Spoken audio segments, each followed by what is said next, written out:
Okay, we have Maya of Mind's Eye Vintage gracing us for a quick clip for you patrons. First question.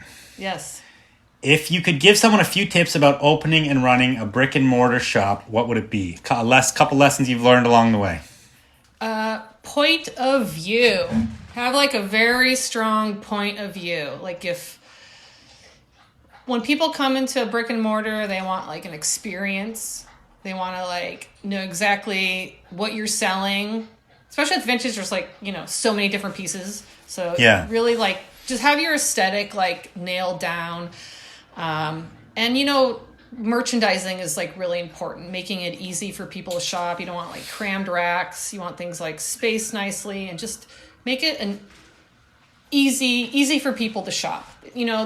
If everything's folded, nobody's going to want to like unfold everything. They're going to kind of be like, just make things accessible, easy, and have a strong point of view and just go with it.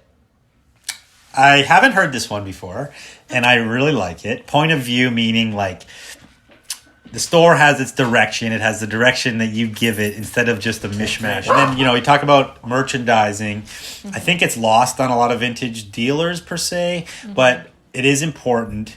And, my father is so on the other side of this. My father's like, cram the racks with Hawaiian shirts. He's like, Dad, fill the racks. There's space on the rack. And I'm like, Dad, people need to shop, They need to be able to move the clothes around. And if you give too much choice, they won't make any choice. Sorry, my dog. That's cool.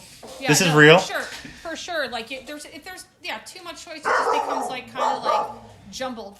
It's a chore. It takes them too much work to make up their mind, and then they're just like, I'm just going to leave and not buy anything. So yeah, they just feel like they're just like going to feel like overwhelmed, and like you just if they wanted that, they just go to the thrift store, Totally. They want to like. Every piece they want to feel like, oh, this is special. Oh, this is special. Like, oh, I want a few of these things here, not just like, the hangers are all mismatched and it just looks junky in there. Like, you're not going to get any money for like junky looking things, Yeah, even, like, and that goes to say like, you have to you have to have the right market to get the money. And if you just throw it all in there, it's like you can't get as much for an item as if a beautifully curated boutique in, say, New York, because it's like you don't have that customer base. You have to play to your own theme and your own customer base and be realistic as well. Yes, exactly. And you have to make the people feel like the thing they're buying is special, and that comes with the care that you put into your store. People can feel like when they walk in, they feel like, oh, like this person loves this space and takes good care of it and like cares about what's in here and then makes them care about what's in there. Okay. Yeah. Great answer. Thanks. Next question is, what do you have to say to other ladies in the vintage game that may be intimidated by all the men out there?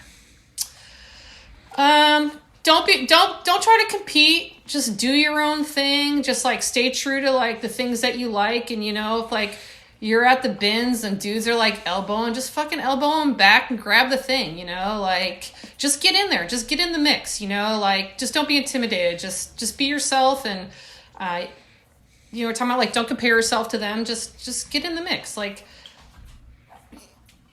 If you prove that you're a hustler, and I don't mean prove to them, but just like that you're in the game and you're in the mix and you're in there, like you'll get your respect and don't let any dudes or anybody like tell you or push you aside. Just get in there, just elbow them back. I mean that like figuratively and mentally. You know what I mean?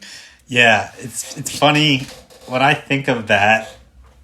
I think of surfing. I'm a surfer, and.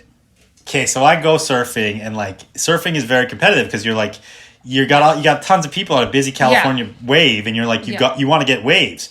If you drop and fuck up that first wave, it throws your game, and you're like, shit. Now I'm gonna get preyed upon. Oh yeah. And like I don't know really how to compare that, but it's kind of like elbow back and like let them know that like you're there to play and get yours. And it's okay, like, if, like, you kind of, like, get in there, you're like, oh, like, you stumble a little bit. Like, that's fine. Just go back the next day and get in there. Like, the next day is a new day. You know what I mean? Totally. It's okay. And the same with, like, that surfing analogy. It's that, like, that your day is fucked because it's, like, it's fucked me in the head or the person who fucked up that wave. It's like you've thrown your own mental game off. Totally. You have to turn that off and then get back in the game, you know? Yes, 100%. And then, like, yeah, and just, like, don't beat yourself up if, like, you falter. Like, it's okay. You know what I mean? Like, you can't be 100% every single damn day, so. Totally. Sometimes it's just getting through that day. That's all there is. Yeah, big time. Last question for the patrons is, how do you stay excited about picking and selling vintage after so many years in the business, deep in the business? I think it's because I just love it so much. Like, I love, like, the hunt, the treasure hunt of it all. Like, you just never knowing what you're going to find. And just the relationships that you kind of make along the way with other people. And I love being on the road and, like, being in new places and digging through piles of trash, you know? Like, I just love it that, like, on the bottom pile of trash is, like, this treasure, and that just always keeps me going. And yeah, I mean, I don't know that, you know, I just stay inspired by the road and like the next adventure, you know, what I'm gonna find next. Inspired by the road, baby. Yep. In the wind, baby. I feel like that's on a Harley t-shirt somewhere. I actually have a "In the Wind" tattooed on my finger, so, you know. Oh, nice. Remind myself. Yeah. Perfect. Okay. Thanks again for coming on the show. Yeah, thanks, Drew. I appreciate it.